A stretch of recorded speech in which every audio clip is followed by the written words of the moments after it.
Hey everyone, ready for a deep dive? Today we're going way back in time, but this time we're using DNA as our guide. Yeah, it's like a genetic breadcrumb trail. Okay, so that's what we're diving into today. We're Yeah. tracing this thing called R1A1A through time It's a fascinating marker. to see how it might connect some pretty different groups. Like the Levites and the Vikings, can you believe it? Seriously, from ancient priests to fierce raiders. That's the story I gotta hear. Oh yeah, this is a good one. Think of your DNA like a massive family tree, right? Well, R1A1A is like this unique branch. We can trace it back for generations. Okay, so imagine we're following that branch back thousands of years. Where does it lead? It takes us to the Eurasian steppes. This is a huge region. It stretches from Eastern Europe all the way to Mongolia. Okay, I'm picturing it. So what was happening there? That's where we find the Aryans. And let me tell you, these guys were on the move. Okay, so we got the Aryans, always on the move. What happens next? Well, around 4,900 years ago, they embarked on a series of migrations. They were venturing outward from the steppes. We're talking south towards Mesopotamia, into India and Iran. And get this, westward into Europe. Wow, they were not messing around. Not at all. And what's really wild is that this lines up with some major stuff happening in the Middle East. Like what? The rise of major civilizations. Okay, you're talking Sumerians, Yeah, Akkadians. exactly. So are we saying these migrations could have actually influenced those civilizations? That's huge. It's definitely a possibility, and it really makes you rethink that traditional understanding of how these civilizations came about. Right, like we always think of these separate isolated cultures, but what if they weren't so isolated after all? Precisely. That's what I love about this kind of research. It's not just about ancestry, it's about these potential links between cultures across huge distances and time periods. Now we got to shift gears a bit from the ancient Near East to another group that carries that same R1A1A marker. You're talking about the Levites. Yeah, the Levites. This is where it gets really fascinating. Right, because we're talking about the priestly tribe of Israel here. Long and complex history, and a significant percentage of them today still carry the R1A1A haplogroup. Which is wild. How does a genetic marker from the Eurasian steppes end up so prominent in a group with roots in the Middle East? It's a great question, and to answer it, we got to look at the history of the Israelites themselves. Let's rewind to about 4,000 years ago, to the time of Abraham. Okay, so Abraham... Considered the father of his Israelites. Yeah. He migrated from Mesopotamia to Canaan, and guess what? Right. This is around the same time that R1A1A starts showing up among those early Jewish populations in the region. So geographically and time-wise, there's overlap. You got it. Now, fast forward a bit. Centuries later, the descendants of Jacob, Abraham's grandson, they end up in Egypt. And they become the Israelites, right? Yep. And it's in Egypt where they're divided into 12 tribes, including the tribe of Levi. Right, the Levites. Okay, so are we saying there was some kind of intermingling way back then between the ancestors of the Levites and people who already carried R1A1A? We don't have all the answers, but it's definitely a strong possibility. That presence of R1A1A today really points in that direction. So while their histories seem completely different on the surface, there could be this ancient genetic link between the Levites and those early Aryans from the Eurasian steppes.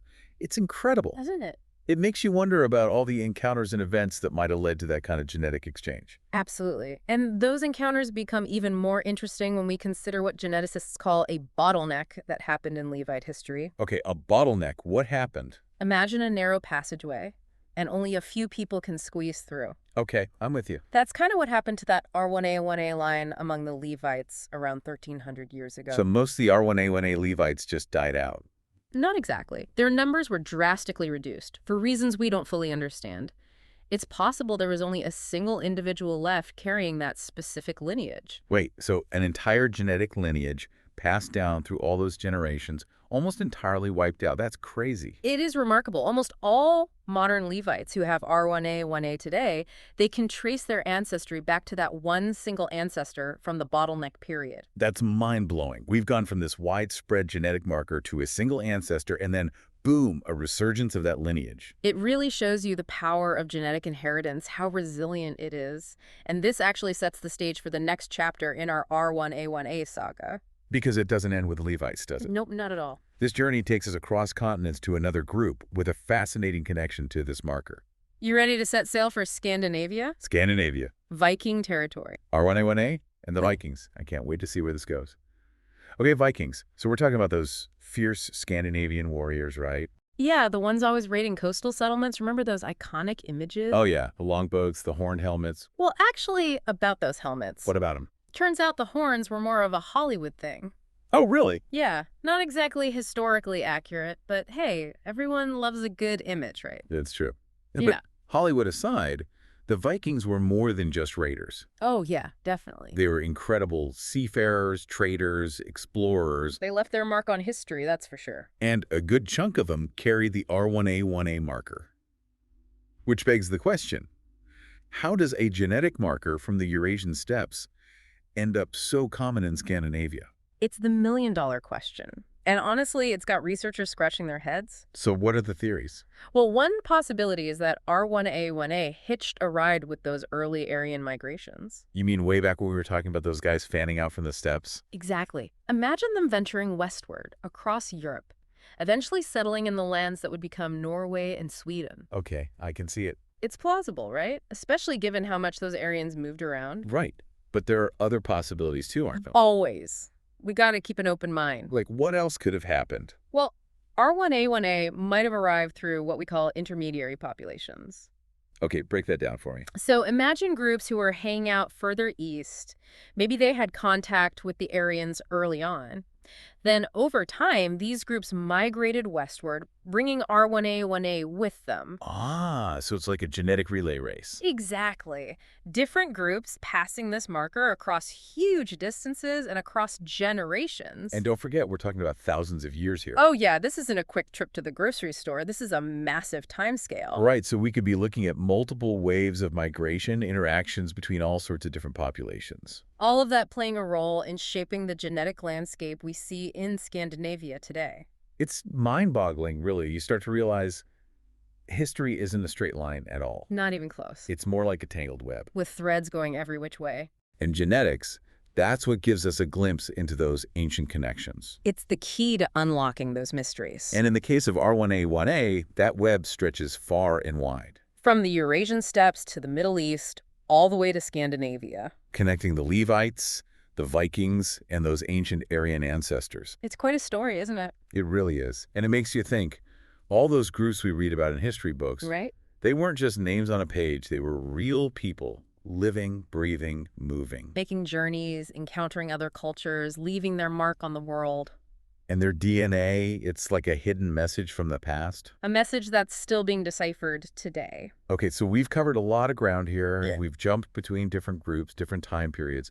How about we try to wrangle all this into some kind of timeline? Sure, visualizing it always helps. Okay, so where do we start?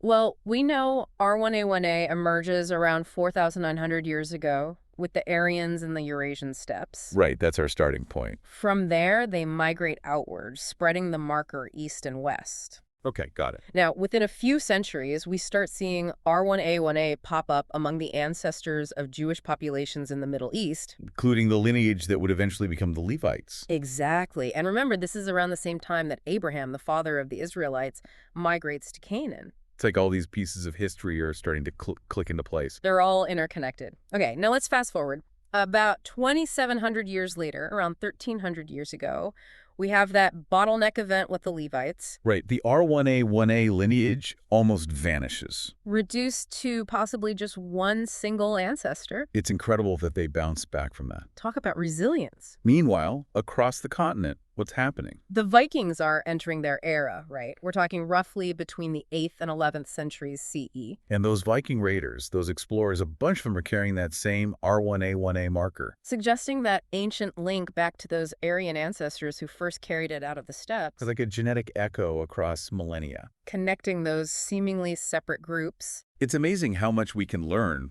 from just one genetic marker, isn't it?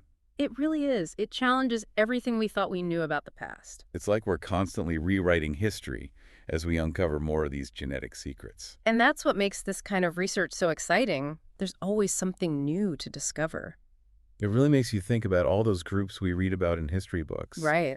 They weren't just names in a textbook. They were real people. Absolutely. Living, breathing, migrating, Making journeys, encountering other cultures. leaving their genetic mark on the world. And that's what we see with R1A1A, this incredible journey across continents and millennia. connecting us to those ancient journeys, to those encounters, those events that shaped everything. It's humbling, isn't it? It really is. And it makes you realize we're only just scratching the surface. Oh, absolutely. There's so much more to uncover. So where do we go from here? Yeah.